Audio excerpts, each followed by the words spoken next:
dropshipping, Amazon, affiliate marketing, and trading.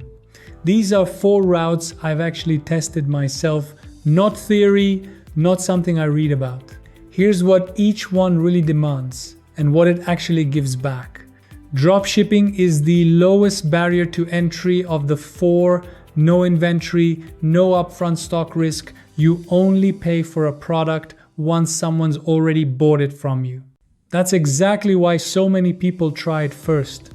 But that low barrier means the competition is intense and margins get thin fast once ad costs are factored in.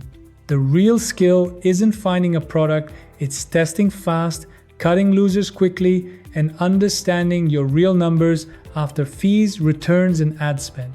Not just the sticker price. It moves faster than the others. You'll know within days, not months, whether something's working. But that speed cuts both ways. You can lose money just as fast as you can make it if you're not tracking your real margin. Amazon FBA is the most structured of the 4. There's a clear system. Find the product, source it, list it, let Amazon handle fulfillment. That structure is exactly why it feels safer to a lot of people starting out. But structure doesn't mean easy. You're dealing with real capital tied up in inventory.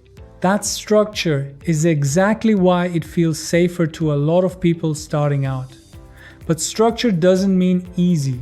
You're dealing with real capital tied up in inventory. It genuinely can run with less day-to-day involvement than people expect.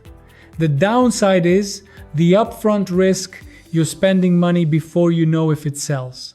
And if the sourcing or listing is off, that money sits in a warehouse instead of your pocket. Affiliate marketing is different. This one's different from the other 2 because you're not holding any product or inventory at all. You're recommending something that already exists and earning a cut when someone buys through you. The appeal is obvious. No sourcing, no fulfillment, no customer service headaches. But the challenge is, trust and audience affiliate income only works once people actually believe your recommendation, which takes consistency to build. Done right, it's one of the most genuinely passive income streams once it's set up, because you're not managing a supply chain, you're managing content and relationships. I've saved this one for last because it's the most misunderstood. People see screenshots of huge wins and think it's a shortcut. It's not. Trading demands discipline, sitting on your hands when there's no setup, cutting a loss the second your plan says to, and doing that consistently for months before you even know if your strategy works. There's no inventory, no customers, no suppliers, just your capital and your own patience. The learning curve is real, and it rewards discipline more than any of the other 3.